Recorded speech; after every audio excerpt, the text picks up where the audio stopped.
새벽 5시. 알람도 울리기 전에 눈이 떠졌습니다. 창밖은 아직 어둠에 잠겨 있었고 커튼 사이로 겨울 찬바람이 스며들어 왔어요. 일어나려고 몸을 움직이니 온몸이 쑤셨습니다.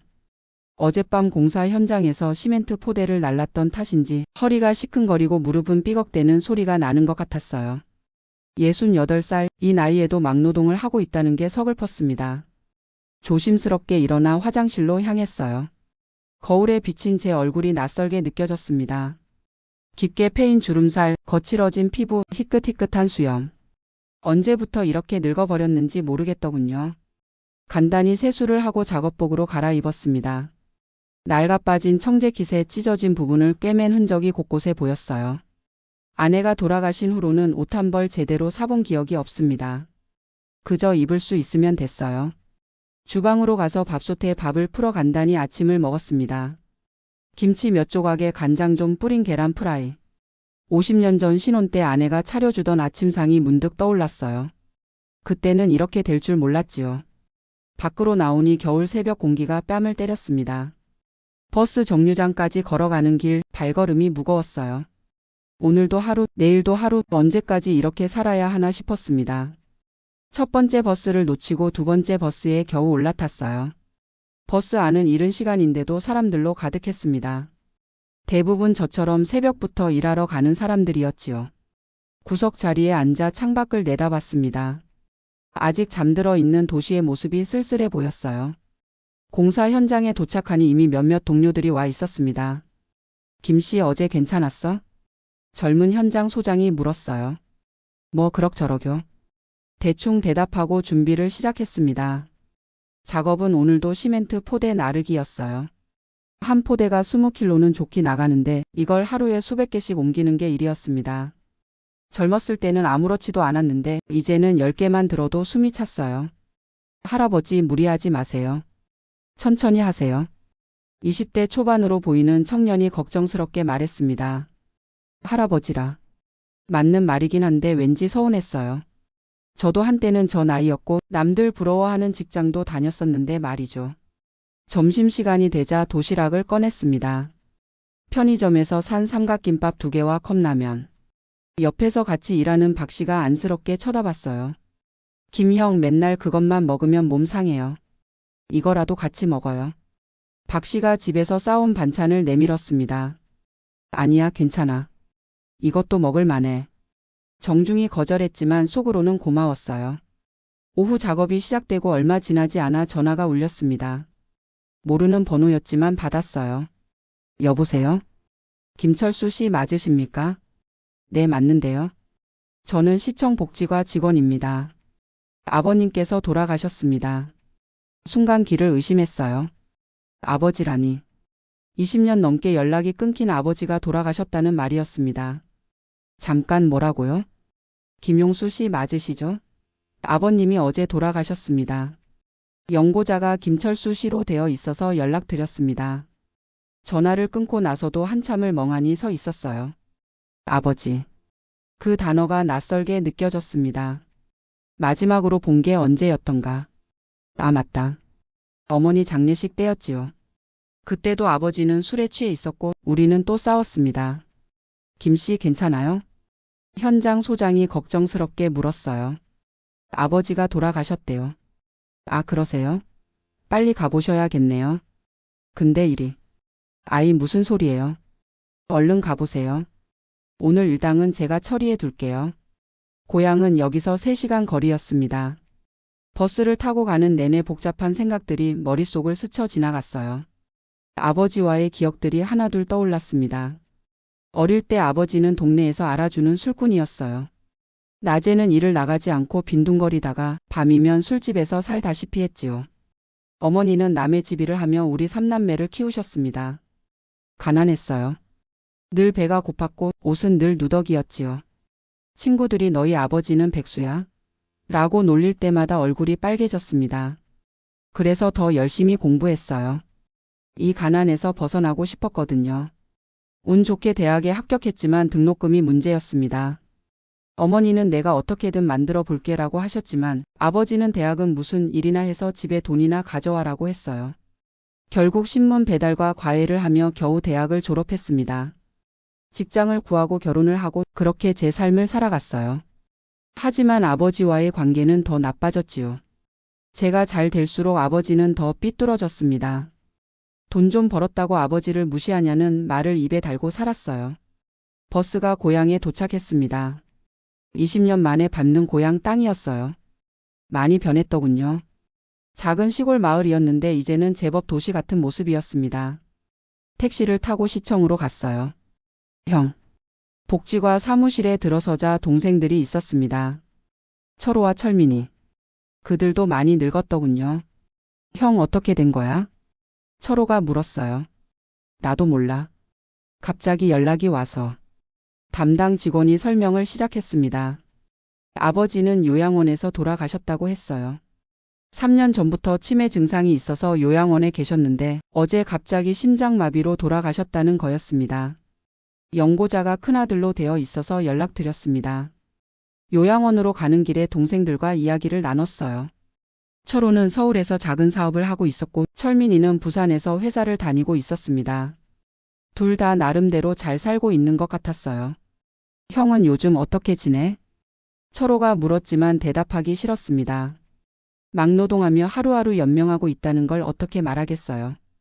요양원은 깨끗하고 조용했습니다. 아버지는 영안실에 모셔져 있었어요.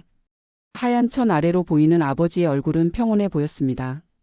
그렇게 독하게 술을 마셨는데도 80이 넘도록 사셨네요. 아버님은 마지막까지 정정하셨어요. 가끔 철수 왔냐고 물으시곤 했답니다. 요양원 직원이 말했어요. 절 찾으셨다고요? 믿기지 않았습니다. 그렇게 사이가 나빴는데. 장례 절차를 의논하던 중 뜻밖의 이야기를 들었습니다. 아버님이 유언장을 남기셨어요.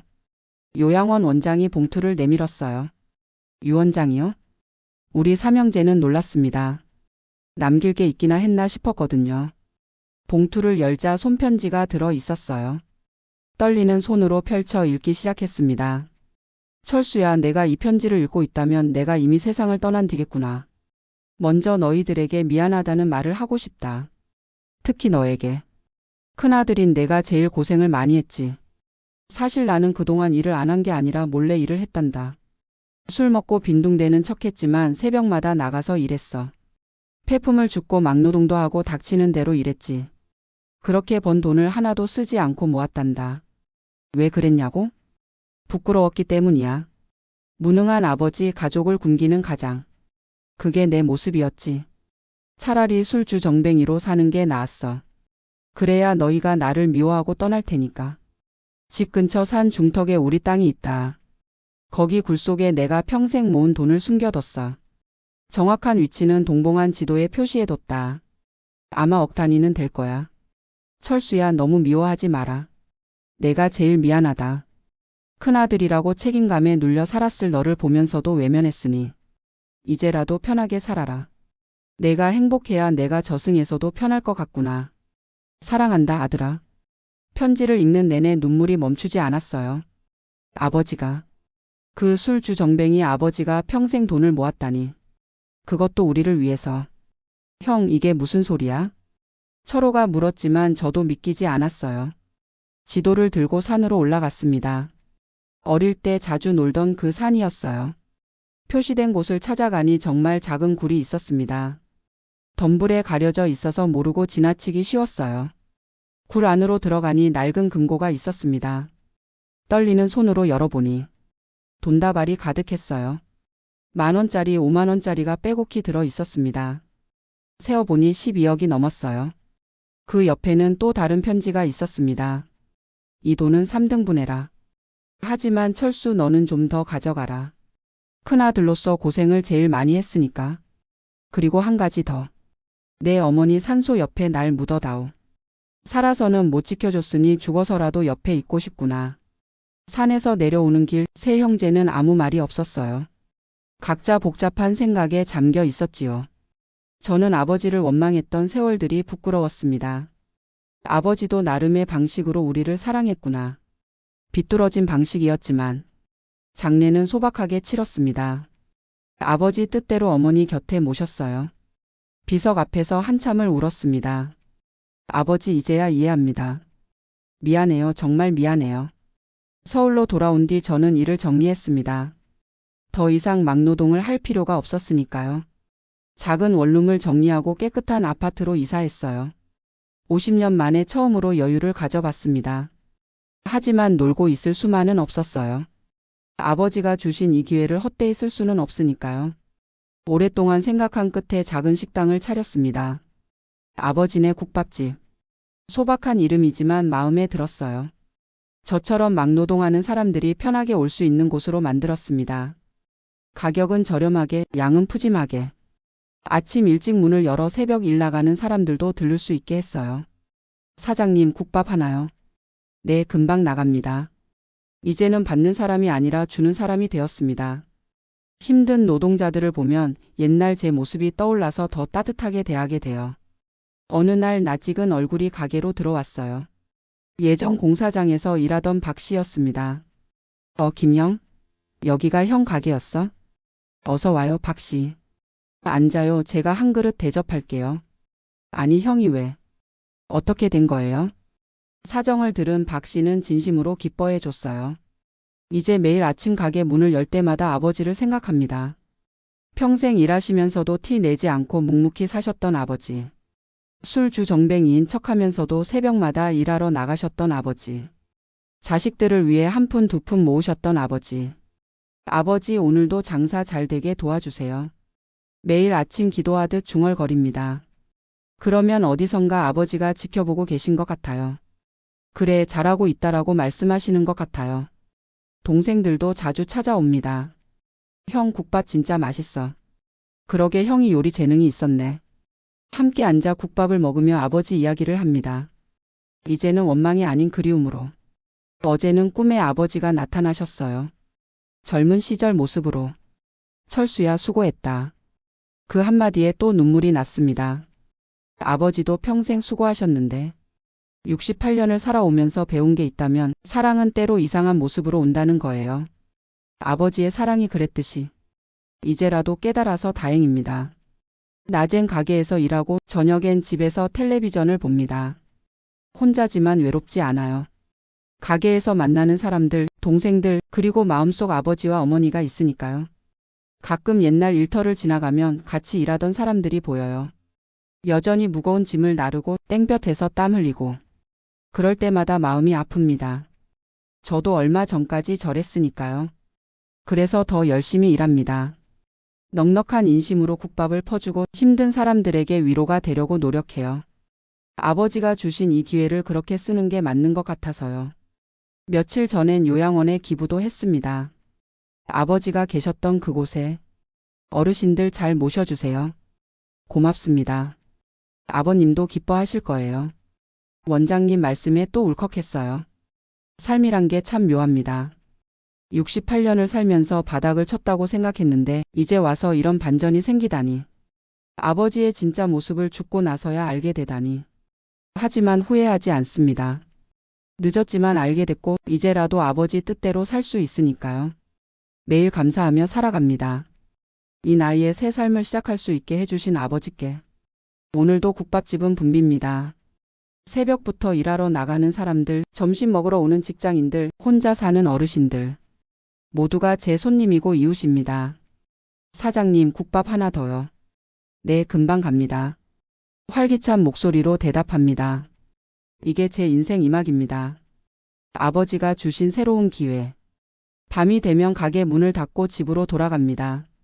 가끔은 어머니, 아버지 산소에도 들러요. 잘 지내고 있어요. 걱정 마세요. 무덤가에 앉아 이런저런 이야기를 합니다. 살아계실 때 못 나눈 대화들을. 세상에는 늦은 게 없는 것 같아요. 68세의 인생이 바뀌었으니까요. 아버지의 사랑을 이제야 알았으니까요. 매일이 감사하고 소중합니다. 아버지 사랑해요. 처음으로 하는 말입니다. 바람이 불어와 대답하는 것 같아요. 나도 사랑한다, 아들아. 이게 제 이야기입니다. 연금 없이 막노동하던 68세의 이야기. 아버지 유산으로 인생이 역전된 이야기. 하지만 진짜 유산은 돈이 아니었어요. 아버지의 사랑, 그게 진짜 유산이었습니다.